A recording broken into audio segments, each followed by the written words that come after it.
Do you ever think to yourself, man, why is it so hard for me to just say the thing I'm feeling out loud to another person? Like, I could climb a mountain, I could learn a new skill, I could reorganize my entire apartment at 2 in the morning when I have work tomorrow.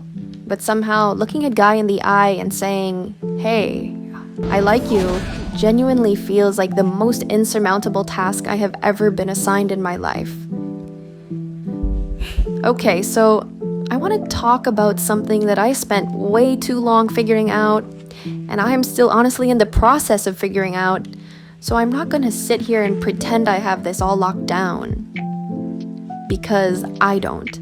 I have made every mistake I'm about to describe, and I made some of them multiple times, which really adds a fun little layer to the whole thing. So let me start here. I have been in that situation a few times now where I meet a guy and something just clicks, or feels like it might, and instead of doing anything about it, I just kind of sit there with the feeling, marinating in it, watching it grow into this enormous thing inside my head while he walks around completely unaware that any of this is happening inside me. And at some point, I look up and weeks or months have gone by and I haven't said a single word, and I have also built this entire internal relationship with a version of him that exists almost entirely in my imagination. And that is when things get really messy. Because by the time I finally work up the nerve to do something about it, or by the time something happens that forces the conversation, I'm not even responding to who he actually is anymore. I'm responding to who I decided he was in my head. And those two people are not always the same person. The real one has quirks and off days and his own complicated inner life, and the one I constructed is perfectly tailored to every single thing I was hoping to find. So of course, that one wins the comparison every time. Of course, I'm more invested in that one. He's perfect. I made him. And when it doesn't work out and real life crashes into the imaginary version I had been tending to for months, the loss feels enormous. And part of the reason it feels so enormous is because I have been pouring energy into this thing for so long without a single return on that investment. And I think that's the part I didn't understand for a long time. Your brain uses a lot of energy, like a significant chunk of everything your body runs on goes straight to that thing sitting in your skull. And when you spend your days thinking about a guy who doesn't even know how you feel, you are burning through that fuel and getting nothing back. You're just running the engine in an empty parking lot. It goes nowhere and it costs you. The longer you wait, the more expensive it gets, and you don't even realize you're paying. So at some point, after one of those experiences where it finally did become a conversation and it didn't go the way I was hoping, something came back to me that I had heard a long time ago. I had a professor who told his students that when someone rejects you, the correct response is, thank you. And I remember hearing that and thinking, that is genuinely insane. Who was out here feeling grateful about rejection? But he had a point, and the point has stuck with me ever since. When a guy tells you honestly that he doesn't feel the same way, he is doing something that actually requires a little courage too. He's giving you a clear answer instead of letting things drag out and stay murky and exhausting. He's handing you something real so you can stop directing your energy at a closed door and start looking for the open one. Think about it statistically. The first or second guy you ever really like is almost certainly not your perfect lifelong match. There are billions of people on this planet. Billions. And the odds that this specific one is the one who fits you exactly are not great. So every no is not a dead end. It's just the path getting clearer. It's eliminating a direction that was not going to work anyway, so you can reorient toward the one that will. I think the reason most people can't hear that or can't feel it is because somewhere in the back of the mind, rejection doesn't feel like information. It feels like a verdict. Like he looked at everything you are and made a judgment, and the judgment was not good enough. And that's the part that makes people avoid the conversation entirely, because what if they find out? But here's the thing, and I want to say this as plainly as I can because I think it matters.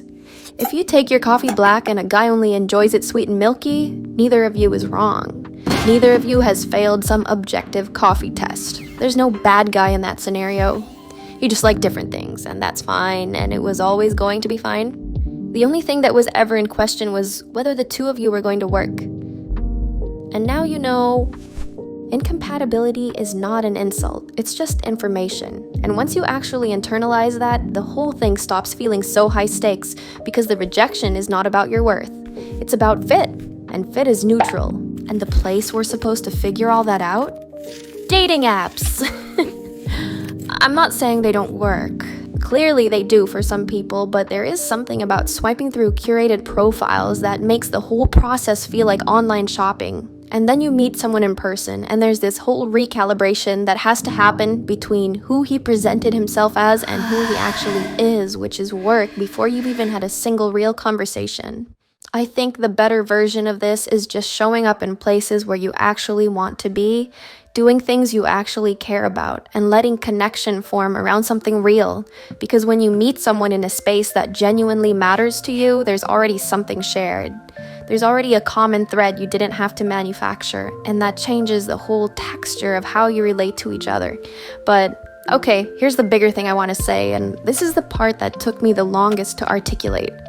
I think there's something in us that orients towards certain people, almost like a compass that just swings in a direction and you feel it. You sense something, a pull toward a lesson or an experience or a version of yourself you haven't met yet. And I've noticed, looking back at the guys I've been drawn to, that none of those connections were wasted. Even the ones that ended fast, or ended badly, or ended with me crying into my pillow at an embarrassing hour of the night. Every single one of them left me with a clearer picture of how I want to be treated and how I don't want to be treated, and what I'm actually looking for versus what I thought I was looking for, and what I'm capable of feeling, which is also just good information to have. None of those guys became a long-term relationship, but none of them were pointless either. They were part of the path getting clearer. They were the compass finding north. So here's the part where I say the thing I actually mean to say. If you have feelings for a guy and you're sitting on them right now, waiting for the perfect moment, or waiting until you feel more sure, or waiting until the fear gets a little smaller, I want you to hear me when I say the fear doesn't really get smaller while you're waiting. It just gets more familiar, and familiar is not the same as smaller. Here's the challenge that I keep coming back to, and that I think about when I'm in my own head about this stuff. If you cannot find the courage to say, I like you to someone, a small sentence, 2 seconds out loud, then what happens when a relationship actually asks something of you? Because a real relationship is going to ask a lot. It's going to ask for vulnerability constantly. It's going to ask you to say the hard thing when you would rather go quiet. It's going to ask you to stay in the discomfort instead of retreating to the safe version of the story you tell yourself in your head. And the right guy should make you feel brave. Not fearless, brave. Brave is not the absence of fear. Brave is saying the thing anyway and feeling the fear the whole time you're saying it. If the thought of telling him how you feel leaves you completely frozen, maybe that's worth paying attention to. Not because you shouldn't pursue it, but because something in you might be telling you something about where you are and what you're actually ready for. And that is also just information. Either way, the answer is the same. Say it. Get your yes or your no and let your life move forward. Because the waiting is the most expensive thing you can do, and you only have so much energy, and there are so many people on this planet. And the path clears faster than you think once you actually start walking on it. If you made it to the end of the video, first of all, thank you. And I'm sure you have opinions about what I shared. Post them in the comments. I will read them. I'm also on Instagram. Go be direct with me there. You'll also see animations that won't be uploaded to YouTube. See ya! Until the next video!